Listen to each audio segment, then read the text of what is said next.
Collector గారికి ఇప్పుడు ఈ సెంటర్ నుంచి అదే మాట్లాడదామని చూస్తే ఆమె ఫోన్లో అందుబాటులోకి రాలేదు. అయితే ఆమె కింది అధికారి, కలెక్టర్ గారి కింది అధికారి జేసీ గారు, వారికి చెప్పాను నేను, వారు మరి నేను ప్రయత్నం చేస్తా అంటున్నాడు. కానీ ఒక జేసీ గారి వల్ల కాదు ఇది, అసలు ఇది ప్రభుత్వ పాలసీగానే ఉండాలి. రైస్ మిల్లర్లు చెప్తే ప్రభుత్వం వినాలనా, ప్రభుత్వం చెప్తే రైస్ మిల్లర్లు వినాలా? ఇక్కడ తెలుసుకోవాల్సిన అవసరం ఉన్నది.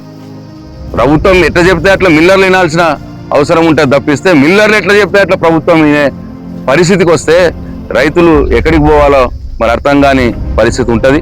కాబట్టి ఎట్టి పరిస్థితుల్లో మిల్లర్లను కట్టడి చేయాలి.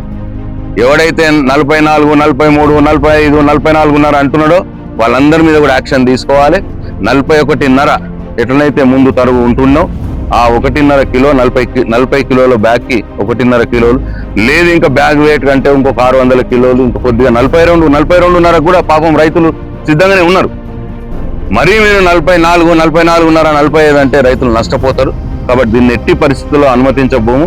రైతులతో కలిసి పోరాట బాట పడతాము అని చెప్పి నేను ఈ ప్రభుత్వానికి హెచ్చరిస్తా ఉన్నాను.